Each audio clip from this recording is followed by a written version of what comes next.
할렐루야. 오늘도 하나님께 예배하는 여러분들을 축복합니다. 기도하겠습니다. 하나님, 우리를 사랑하시고 축복하셔서 하나님 앞에 살게 하여 주시고 또한 이 하루를 예배로 시작하게 하심을 감사합니다. 하나님, 오늘도 날마다 하나님을 의식하며 살아가게 하여 주옵소서. 하나님 앞에서의 삶을 살게 하여 주옵소서.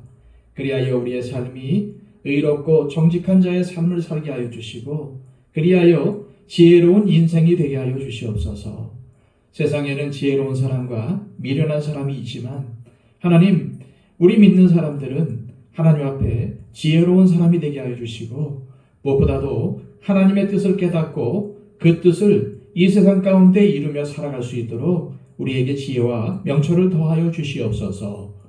오늘 하루의 삶을 온전히 주님께 맡겨드리며 예수 그리스도의 이름으로 기도하옵나이다. 아멘.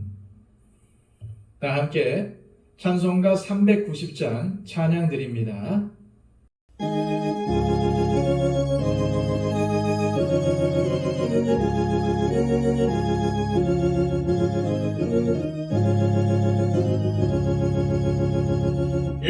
예수가 거느리시니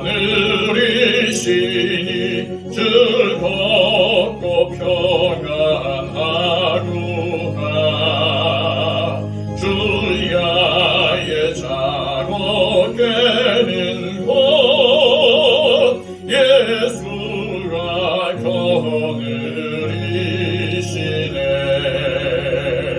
주말 항상 돌보시고 날 친히 거느리시네. 주날 항상 돌보시고 날 친히 거느리시네. 때때로 괴로움 당하면 때때로 기쁨 누리네. 풍파 중에 지키시고 평안히 인도하시네. 주날 항상 돌보시고 날 친히 거느리시네. 주날 항상 돌보시고 날 친히 거느리시네. 내 주의 손을 붙잡고 천국에 올라가겠네. 괴로우나 즐거우나 예수가 거느리시네. 주날 항상 돌보시고 날 친히 거느리시네. 주날 항상 돌보시고 날 친히 거느리시네. 이 세상 이별할 때에 마귀의 권세 이기네. 천국에 가는 그 길도 예수가 거느리시네. 주날 항상 돌보시고 날 친히 거느리시네. 주날 항상 돌보시고 날 친히 거느리시네.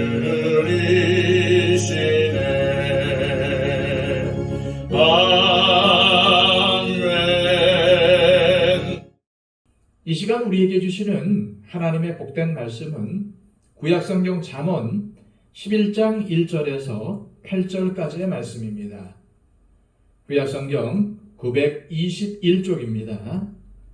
속이는 저울은 여호와께서 미워하시나 공평한 추는 그가 기뻐하시느니라. 교만이 오면 욕도 오거니와 겸손한 자에게는 지혜가 있느니라. 정직한 자의 성실은 자기를 인도하거니와 사악한 자의 패역은 자기를 망하게 하느니라. 재물은 진노하시는 날에 무익하나 공의는 죽음에서 건지느니라. 완전한 자의 공의는 자기의 길을 곧게 하려니와 악한 자는 자기의 악으로 말미암아 넘어지리라. 정직한 자의 공의는 자기를 건지려니와 사악한 자는 자기의 악에 잡히리라. 악인은 죽을 때에 그 소망이 끊어지나니 불의의 소망이 없어지느니라. 의인은 환난에서 구원을 얻으나 악인은 자기의 길로 가느니라. 아멘. 솔로몬은 오늘 잠언의 말씀을 통해서 지혜로운 자가 되려면 악행을 버리고 선을 도모하며 하나님께서 인정하시는 의인으로 살아야 한다는 것을 계속해서 강조합니다. 그런데 그러한 의인의 모습은 이웃과의 관계에서 구체적으로 드러난다는 것입니다. 솔로몬은 의인의 구체적인 특징 세 가지를 우리에게 알려줍니다. 그것은 정직, 겸손, 성실입니다. 그러니까 지혜를 가진 의인은 정직하고 겸손하며 성실하다는 것입니다. 먼저 1절 말씀입니다. 속이는 저울은 여호와께서 미워하시나 공평한 추는 그가 기뻐하시느니라. 오늘 말씀은 속이는 저울은 여호와께서 미워하신다고 선언합니다. 하지만 반면에 공평한 추는 하나님께서 기뻐하신다고 선언하고 있습니다. 먼저 여호와의 미워하심이라는 표현에는 미래에 나타날 손실과 파멸이 함축되어 있습니다. 하나님의 미워하심을 달리 말하면 하나님의 진노하심입니다. 하나님의 진노는 심판을 의미하지요. 반대로 공평한 추는 하나님께서 기뻐하신다고 알려줍니다. 이 말 속에는 미래에 주어질 더 크고 많은 축복의 의미가 함축되어 있습니다. 그리고 속이는 저울과 공평한 추는 상거래를 뜻합니다. 그렇다면 정직한 상거래가 지혜로운 사람의 덕목이라는 말입니다. 그렇습니다. 하나님의 자녀는 모든 관계에서 정직해야 합니다. 정직은 눈에 보이지 않는 곳에서조차 하나님께서 보고 계신다는 것을 인정하고 하나님 앞에서 사는 모습입니다. 오늘 말씀에서 속이는 저울이나 공평한 추는 물건을 판매하는 당사자가 볼 수 있는 것들입니다. 그러나 여호와의 미워하심, 여호와의 기뻐하심은 사람의 눈으로는 볼 수가 없는 것들입니다. 이처럼 이웃과의 삶에서 눈에 보이는 저울과 추만 보는 것이 아니라 눈으로 볼 수는 없지만은 그것을 지켜보시는 하나님을 의식하면서 거짓과 속임이 없이 사는 모습이 바로 정직입니다. 그리고 모든 관계에서 정직한 사람이 잠언이 말씀하는 지혜로운 사람인 것입니다. 오늘 잠언의 말씀은 이웃을 대하는 태도에 따라서 지혜와 미련함의 차이가 드러난다고 강조하고 있습니다. 우리가 하나님을 진짜로 믿는다면 이웃과의 관계에서 절대로 속임수나 거짓말을 할 수가 없다는 것입니다. 그렇습니다.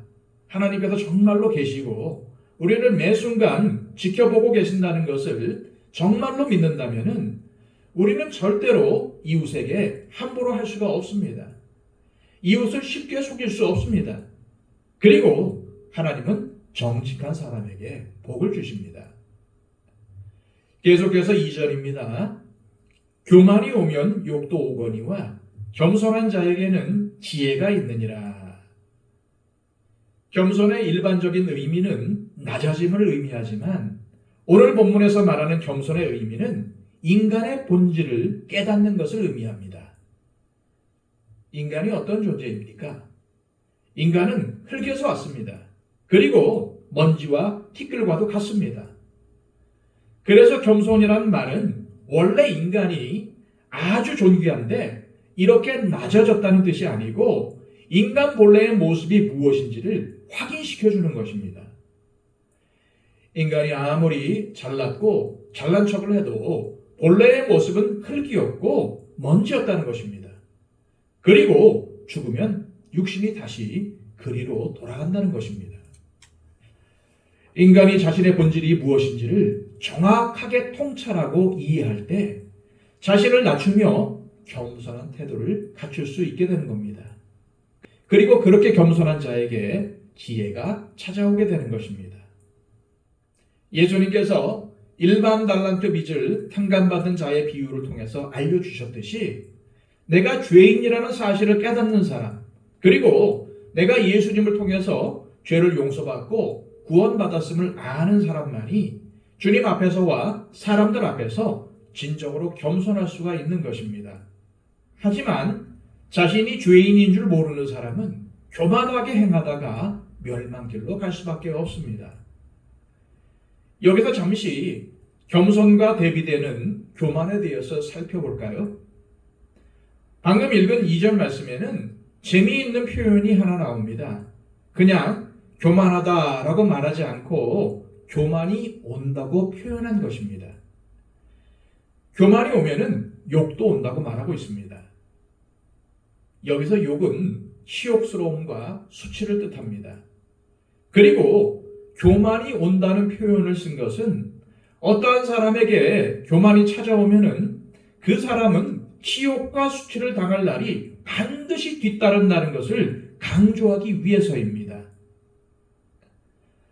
솔로몬이 경고한 것처럼 교만하면 반드시 치욕과 수치를 당하게 됩니다.